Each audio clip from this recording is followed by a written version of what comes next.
Hi everyone, how you doing? Sorry, it's been a hot minute since I have posted anything. But I just thought, you know what, whilst I'm in my car, I might as well just send a quick message. Someone commented on my previous video that I made in relation to what I learned in the diaspora.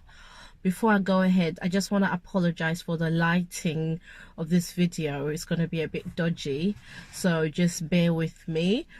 But I just thought it's important for me to talk about this message because this person made a very valid comment. She said, or he said, why can't I make a video about how hard it is in the diaspora? And I thought, okay, that is actually a good point. So I'm going to talk about it, as always, in my personal experience or things that I know firsthand. Obviously, there will be some examples that I'm going to leave out, which, you know, please feel free to add in the comments. I found, for me personally, life in the diaspora, when I first came, I moved here some 20 years ago. It was overwhelming, you know, just the cultural change. That's just one of the first issues. The difficulty living in the diaspora is the cultural difference, the adjusting to a new culture, you know, and having to step away or adjust what you're used to what you've come to, you know. I mean, I really value what I've learned now, but when I initially moved here, it was just the cultural differences, you know. Especially in London, there's so many people from all walks of life, so you can imagine just having all these different cultures fighting to be acknowledged. So that was that. I found it personally overwhelming, and I remember one of the experiences that made me cry was when I first started going to school, and the students used to make their teachers cry, and they used to talk back to their teachers. I literally cried. I actually shed some tears, you know, because for me in Zimbabwe, I never thought you could disrespect a teacher. You know, your teacher was an extension of a parent, and here I am seeing all these British children making the teacher cry. So I did cry, and I just thought I want to go back to Zimbabwe. And my mom just had to, you know, remind me, Kuti, we are here for a reason. So that's one of the things. The other thing that I found hard about the diaspora was the racism, you know. Obviously, you have the indigenous people, and you also have other people from different walks of life who have a negative perception of you, or they look down on you because of the color of your skin. So the racism was, and it's still there. Like, every day I suffer one form of racism or the other. Sometimes it's subtle, sometimes it's very obvious in your face, and it's not easy to be dealing with racism, and it really makes you yearn that, you know, if things were easier or not so bad back home in Zimbabwe, how many of us would have moved back? But we are here suffering the racism day in, day out. You know, it doesn't have to be someone calling you a racist name, but the simple fact, like at work, you always experience a glass ceiling. I don't know if you, the glass ceiling means like, even if you're moving up the career ladder, there's always going to be a ceiling that you can't penetrate, you know, things like that, where maybe because of the color of your skin, you have to work 4 or 5 times harder than your counterparts who've got a different skin color. You know, it happens. And so that racism, it is there. Or when you go to a supermarket or just in the neighborhood, there's always some form of racism you're experiencing. So that's quite hard as well, life in the diaspora. And then another part that is difficult in line with the racism and the career ladder, the diaspora has kind of contributed to the emasculation of Zimbabwean men and some African men or some Asian men, you know. It has, but I'm talking, as I said, in terms of what I experienced. So I'm Zimbabwean, but I'm sure other races experience this, where their men are being emasculated. you know, back home, you would have been an accountant, a director, or someone really important in your job. And then you come here and you're reduced to being, you know, a doorman. And God bless all the men who do what needs to be done so that they are putting food on the table for the kids, a roof over the heads of the family, because it can't be easy. Like when I used to work at one of very prestigious company, and some of the doormen, when I speak to them, they got PhD, masters, and you know, you're thinking, Saka, what are you doing by the door? And they're telling you, well, we can't get jobs. No one will hire me. So I have to become a security guard. I have to work in McDonald's. I have to clean toilets, you know, clean buildings. And it's emasculating for them. It's not easy. And you know, you watch these men just wither to nothing.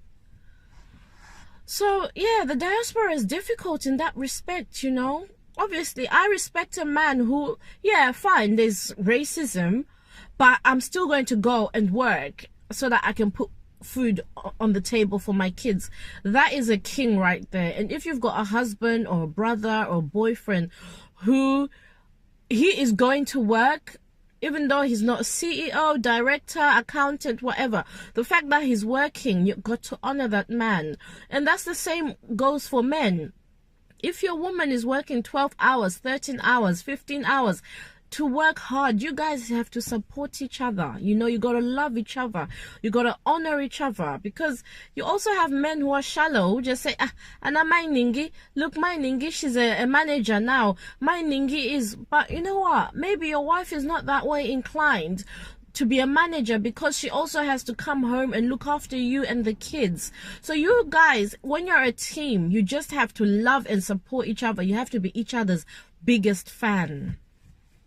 Okay, so we're moving on to my next point about what was difficult about the diaspora. The fact that, you know, we lose our way. We lose our way as Zimbabweans or as wherever you're from, you know.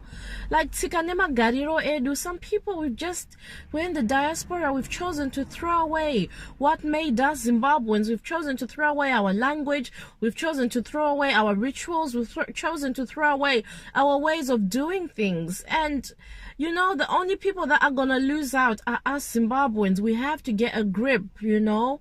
Like, it's so hard when I'm surrounded by all these parents who are Zimbabweans and their kids don't speak Shona or Ndebele. It upsets me. You know, anyone who knows me knows this thing about me. It really upsets me. So I feel like we have to be, as a people, very careful not to lose ourselves in the fact that we now live in the diaspora, you know. And then another thing that's very difficult about being in the diaspora is when you do not have papers, and you know, you got family, you know, especially parents back home, and or brothers or sisters or children back home, and you left them all those years ago, and because you don't have papers, you can't go back to Zimbabwe to see them. That has to be the most difficult thing ever. You know, I've had friends whose parents passed away back home and they couldn't even go see their parents when they were still alive, let alone go to bury their parents. And you know, they're caught between a rock and a hard place where if I go home and bury them, I won't be able to come back, and then there'll be no point. So you're left to just grieve with the few friends or family members that you have here. So life in the diaspora is very hard in that respect, that when you don't have your papers, life is just passing you by back home. People you love are getting sick, people you love are dying, and you can't go and pay your respects, and you can't go and visit them, you can't go and see them. You're trapped in this place that gives you the opportunity to work and make money so that you can feed your loved ones back home, you know. A few weeks ago, someone was telling me that they work with someone whose daughter passed away back home, and he couldn't go bury his child, you know. And it was just such a painful situation where everybody can just see that this guy's hurting, can't see his child, you know, can't see his wife to console her during the loss of their child, you know. So it's very, very difficult being in the diaspora and you do not have papers. And by papers I mean visa or stay, like if you're granted leave to remain in this country. It's very, very difficult. Yeah, and as I said, children grow up back home, you know. You left them arinana. Now some 15-20 years later, the baba ningi, my ningi, you know, your children are now husbands, their wives, you're now a grandparent, and you missed all those precious, precious years of your children growing up. Why? Because you were here in the diaspora and you didn't have papers. And then another difficult thing about being in the diaspora is, you know, this whole, as I said, I talk from experience, from what I hear or what I have gone through, but this whole notion that African women or black women or Zimbabwean women are not seen as desirable, you know, or Zimbabwean men are not seen as desirable, and we just, it's self-esteem, it breaks one's self-esteem, it breaks one's confidence, because you are just being judged or shunned because of exposure to other cultures, you know, like maybe because you're not fair in complexion, or because you're not as well endowed in the front or well endowed at the back. Things that back home, it didn't really matter. Back home, marriage was just a matter of good family, you like each other, you get married. Now it's about yellow bone, or is it red bone? God, I'm sorry. Or, you know, white or mixed race, or, you know, it's just things like that where it's just breaking us apart as a people, and it makes it difficult, because I know for a fact a lot of my Nigerian friends, they've had to go back home to Nigeria to find husbands, because in the UK, as I said, I don't know how far that has gone for Zimbabwean girls going back home, but I definitely know for Nigerian girls, they're now going back home. I can count at least 10 that I know of who've had to go back home and met their husbands there.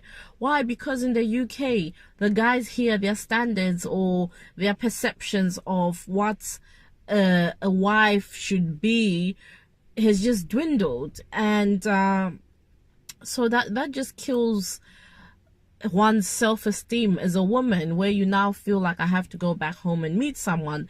And as I said, maybe it's the same thing for Zim guys, where maybe because the Zim guy is not doing a prestigious job like an accountant or project manager, or, you know, something fancy, Zimbabwean girls will be like, no, I don't want a guy who's not 6 foot, 6-pack, earning 6 figures. So again, it breaks your confidence as a human being, and it's difficult because maybe a Zimbabwean man Akadaro wants to marry a Zimbabwean woman, Asino Kuti, because people now have all these unrealistic or unattainable expectations. It just breaks down that it just breaks it down in a difficult play that people can't get married, or, you know, it just makes life in the diaspora difficult to meet someone, you know. And then what else is difficult about the diaspora? Debt is very difficult. I'm telling you, people get into debt like it's going out of fashion in the diaspora, and it starts off with one credit card, and before you know it, you got loans and this and that, and now you've got difficulties paying off these debts. And, you know, plus also feeding the family back home. I don't know how many of us have people they feed back home. I'm sure if you're Zimbabwean, you definitely know someone you have to be feeding back home. So yeah, and then about you're trying to deal with debts, about you're trying to feed the family at home. You know, people back home think that money grows on trees in the diaspora, but it doesn't. People, for us to even send money back home, it's a massive sacrifice.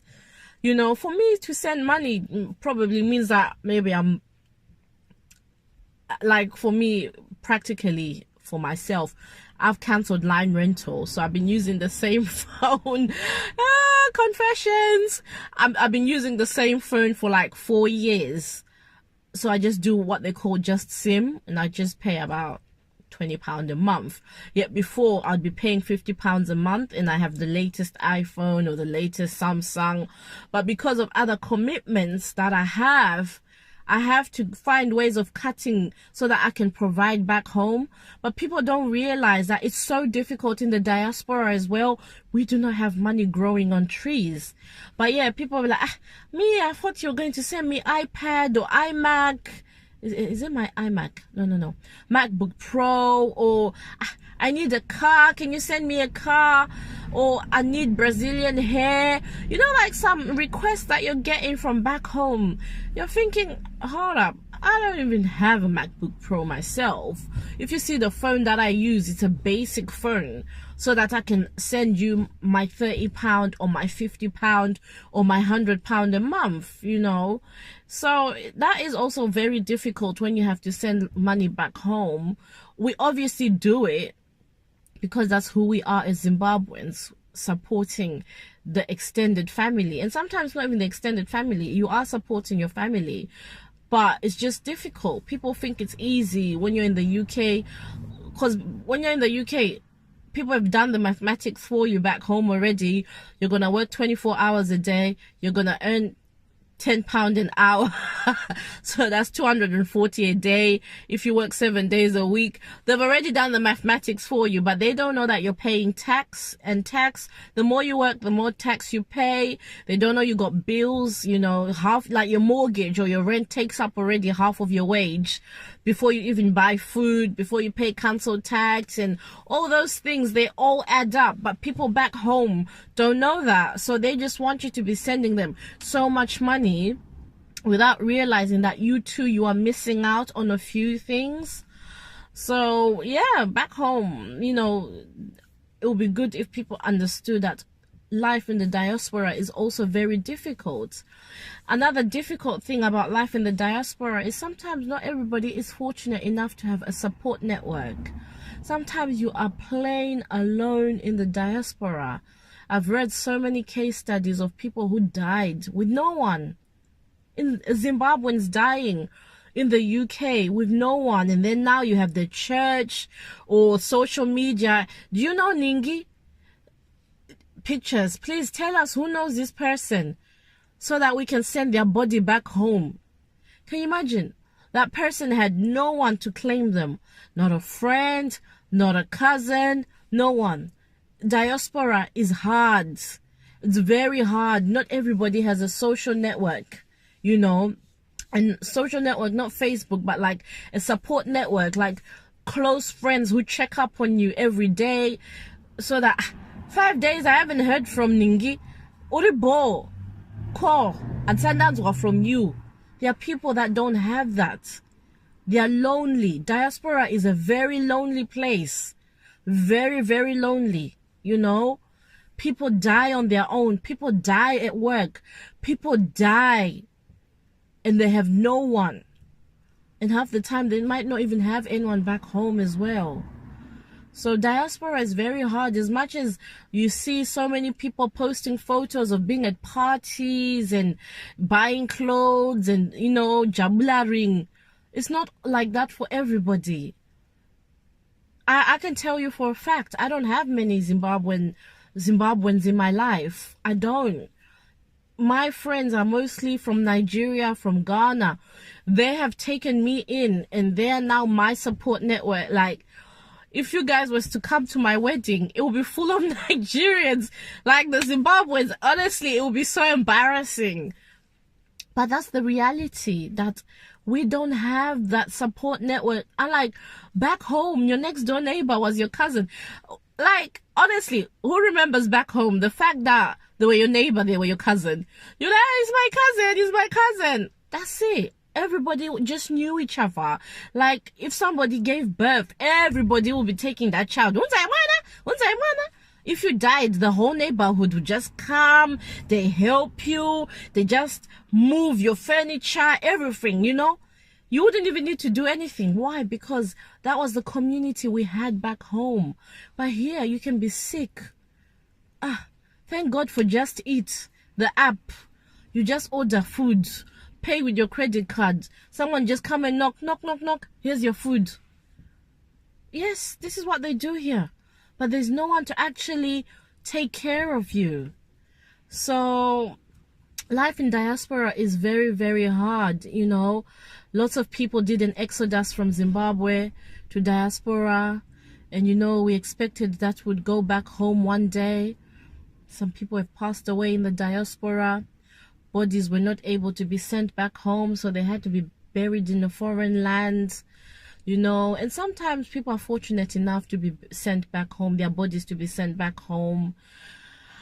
But yeah, so it's just all those hopes and all those dreams for people to be able to go back home. They just die with people, and it's just, yeah, it's difficult. I mean, I just want to thank the person who made a comment for me to make a video on how life in diaspora is also difficult. It is difficult. Life in diaspora is not a walk in the park. It's not a bed of roses. I genuinely, as much as it's a blessing, someone once said, every blessing has a burden. There's also burdens of being in the diaspora. So I hope whoever made the comment, here's your video, it's dedicated to you. Thank you for that topic. And if there's anything you guys want me to talk about, do let me know. Finally, I want to dedicate this video to my wonderful cousin. He passed away. He was only 22, and yeah, I'm still traumatized right now. I'm still feeling the pain because he was young. He had so much to offer. And yeah, he died in the diaspora as well. And, you know, it's like, life's too short. You really have to live each day, because tomorrow is not promised. You know, you have all these plans and you have all these hopes, you have all these dreams, but at the end of the day, God has the final say. So wherever you are, live life to the fullest. You know, love unconditionally, forgive easily, laugh so hard, you know, and do the things. Don't now, if I want to do something, I do it. Before I say, I'll wait for, who said you'll make it too far? You know, we have today, so we gotta live life today. So if there's that special pair of shoes you've been waiting to use for that special occasion, the fact that you're alive today is a special occasion. Wear those shoes. If, you know, there's a country you wanted to visit but you're waiting, I don't know what you're waiting for. If you've got a passport, you've got papers, listen, get a credit card. I know I've just spoken about debt, but get a credit card and go see that place. If there's a restaurant you've wanted to go, the Shard, the Ritz, Savoy, anyway, what are you waiting for? Do it, because tomorrow is not promised. You only have today, and today is what you have to live for. Anyway, people, I wish you love, I wish you joy, I wish you peace, I wish you health. God is love. Please take care. See you next time. Bye.